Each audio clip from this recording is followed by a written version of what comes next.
Bem-vindo, bem-vinda a esse vídeo sobre instruções para a sua prática devocional, especialmente para você que começa agora, junto com a gente, com a Por Amor, essa leitura coletiva do Evangelho a partir do dia 1º de fevereiro. O que fiz foi anotar algumas práticas que eu tenho tido na minha vida devocional e que penso que podem ajudar e de alguma maneira trilhar esse caminho aí junto com você. E a primeira coisa que eu escrevi aqui foi: faça todo dia. Faça todo dia.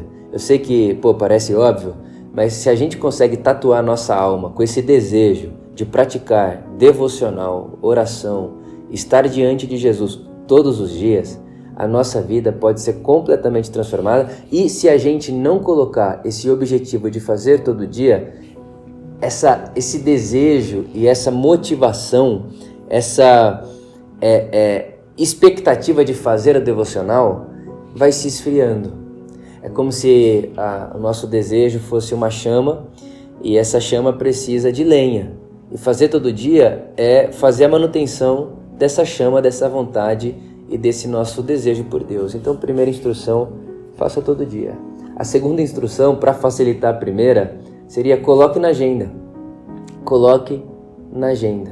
Inclusive, foi uma das partes do meu sermão, o primeiro sermão que eu preguei aqui na Por Amor, Como Buscar a Deus, que a nossa relação com Deus precisa estar na agenda, porque nós estamos vivendo num período cada vez mais agitado, cada vez mais distraído, e não tem uma relação no mundo que subsista hoje sem agenda, sem rotina. Relação de amigo, de casado, de pai e filho, a gente precisa pôr na agenda as nossas prioridades, os nossos encontros prioritários. Então, põe na agenda. O entusiasmo acaba, esse primeiro desejo acaba, mas a agenda, a construção do hábito é o que fixa a gente naquilo que a gente sabe que é o que a gente precisa fazer e, no nosso caso, a prática devocional. A terceira instrução é mais prática. É para você fazer a hora que você chegar mesmo no ambiente que você vai praticar ali a sua devoção. Então, a terceira instrução seria: faça silêncio por alguns minutos. 1 minuto, 2 minutos, o quanto você puder. Você sabe que o nosso corpo chega muito mais rápido que nossa alma. A gente às vezes chega no lugar, mas o corpo chegou, a alma não. Os pensamentos estão em outros lugares, a cabeça está em outra frequência, o coração está em outro lugar. E quando você chega, senta na sua cadeira, dentro do seu carro, onde quer que você vá praticar a sua devocional, e você faz silêncio, você traz a sua alma, você espera a sua alma chegar em você, para que você por completo, você de maneira integral, comece ali a prática do seu devocional. A quarta instrução seria: ore ao Espírito Santo antes de começar a leitura. Ore ao Espírito Santo antes de começar a leitura. Orar ao Espírito Santo como quem faz memória à realidade de que o texto pelo texto não tem vida. A leitura pela leitura não tem vida. O que o Evangelho conta para nós é que o Espírito Santo vivifica a letra. E quando esse Espírito de Jesus vivifica a letra, nós experimentamos não de mais um texto lido, não de mais uma informação recebida, mas nós podemos experimentar e saborear da própria palavra de Deus. Então, ore ao Espírito Santo. A oração que eu costumo fazer, que fica aqui como sugestão para você, é a mais simples possível, que seria: Espírito Santo, mostra Jesus para mim mais uma vez. Amém. Espírito Santo, que nessa leitura você me revele Jesus mais uma vez. Amém. Espírito Santo, faça com que Jesus apareça diante de mim mais uma vez. Amém. É sempre por esse caminho as minhas práticas e a minha oração antes de começar a leitura. A quinta instrução é: faça a leitura orante do Evangelho do dia. Faça a leitura, se possível, falando.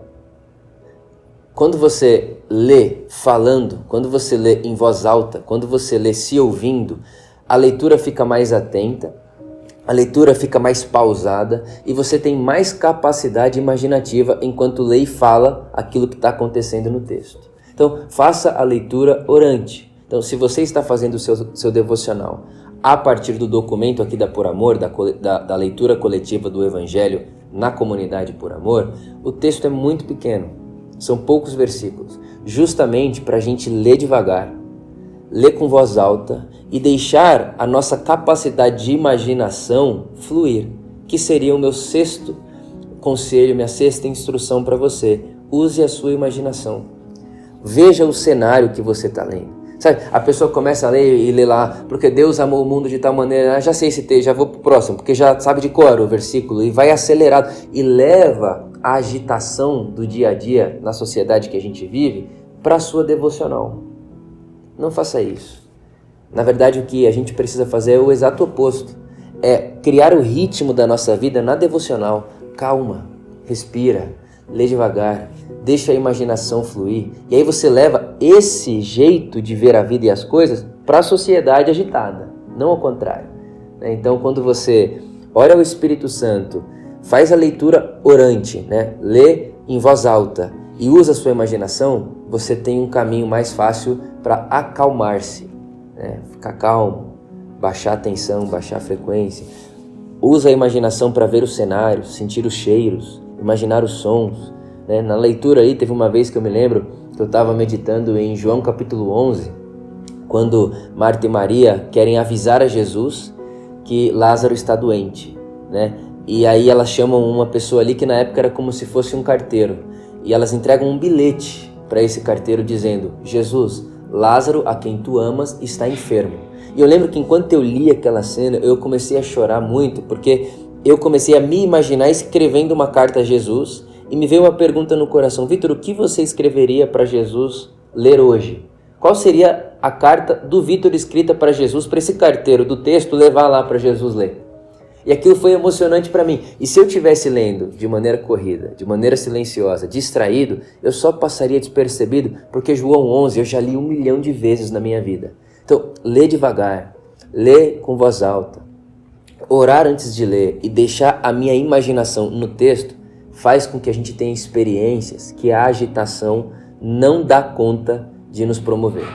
Só a paz, a paciência, a calma, a tranquilidade é um terreno fértil para experiências com a palavra de Deus serem reais na nossa devocional. 7º conselho: não queira entender antes de querer experimentar. 7ª instrução é: o texto não é para ser entendido a priori, mas para ser experimentado. Experimentar é diferente de entender. Nós não vamos ao texto, nós não vamos ao devocional querendo entender Deus, até porque isso já é um absurdo ontológico, não se entende Deus. Mas a narrativa do Evangelho conta para nós que nós podemos experimentar Deus. Então, não vai ao texto na expectativa de uma nova informação. Vá ao texto na expectativa de um novo sabor. Vinde e provai que o Senhor é bom. Vá ao texto para experimentar qual é o sabor da palavra do dia, da palavra de Deus daquele dia para você, para a sua vida, para a sua realidade, para o seu cotidiano, para o seu trabalho, para a sua família. Vá em busca de sabor e não de informação. 8ª instrução, 8º conselho: ore a partir do texto que leu. Deus falou com você na palavra dele, Deus falou com você ali na narrativa do Evangelho, agora você responde. E se você está lendo com a gente, no próprio documento do nosso devocional, tem uma oração de sugestão ali para fazermos juntos. Agora, é claro que você não precisa se limitar a essa oração. Essa oração é um guia para a nossa leitura comunitária e oração comunitária. Mas faça a sua, responda você a palavra que Deus falou com você nesse dia. Responda a Deus a partir de uma oração daquilo que o texto e daquilo que a sua imaginação e daquilo que a sua boca provou da graça e da bondade de Deus no seu devocional. Minha 9ª instrução para você, 9º conselho: anote uma palavra que sintetize sua devocional. Então, por exemplo, nesse dia do carteiro, lá que eu falei para você, de João capítulo 11, que eu imaginei eu escrevendo uma carta, entregando para o carteiro e vendo ele entregando ela para Jesus, a palavra que eu escrevi no meu devocional foi carta. Carta. E aí você pode colocar no seu lembrete do celular, você pode colocar na tela de início do seu celular, você pode ligar lembretes durante o dia para o lembrete aparecer lá, despertar o seu celular com a palavra carta, para você se lembrar. E aí você vai utilizando os mecanismos da vida agitada que a gente tem, tecnologia, celular, internet, para facilitar a sua memória daquilo que mais importa, que é a sua vida diante de Jesus. Anote uma palavra põe no lembrete, põe para despertar. E minha 10ª instrução, meu 10º conselho é: oração não é uma fuga. Oração não é uma fuga. E isso não parece muito uma sugestão, mas eu te explico por que eu quis deixar essa aqui como a última das instruções. É uma coisa que eu tenho falado com meu filho Pietro. Eu disse para ele assim, não disse, né? Eu vivo dizendo. Eu olho para ele, eu sei que ele não entende ainda com a cabeça dele, a mente dele ainda nem consegue fazer a síntese ali do que eu estou querendo dizer, mas eu falo repetidas vezes para ele: meu filho, Pai promete para você que toda vez que eu conseguir, toda vez que der, toda vez que for possível, o papai vai encontrar Jesus antes de encontrar você de manhã, no raiar do dia. Eu te prometo que eu quero encontrar Jesus antes de me encontrar você, porque é encontrando Jesus, é estando diante de Jesus, que eu encontro em Jesus a melhor maneira de estar com você. Então, a oração não é uma fuga, pelo contrário, é na oração que eu recebo de Jesus um outro jeito para estar no meu dia. É na oração que eu recebo de Jesus essa instrução, é na oração que eu recebo de Jesus esse ethos, esse sentimento de como é que eu devo me apresentar diante do meu filho, como é que eu devo me apresentar diante do meu trabalho, como é que eu devo me apresentar diante das circunstâncias da minha vida. É a oração esse lugar. Eu me apresento diante de Deus para voltar diferente na hora de me apresentar na vida. Por isso que a sugestão primeira, faça todo dia, eu quero sublinhar mais uma expressão que seria: faça todo dia, se possível, de manhã. Se você puder, na sua vida, encontrar-se com Jesus antes de encontrar-se com as suas rotinas, com os seus compromissos, eu tenho certeza que isso será transformador para você. Minha oração é que esse caminho devocional e coletivo de leitura e oração do Evangelho produza uma comunidade por amor mais parecida com Jesus e mais disposta a estar diante da vida como quem sabe que está diante da vida na intenção de manifestar o reino de Deus e a sua graça. Que seja assim entre nós e que a paz e o bem fique com você e com sua casa. Amém.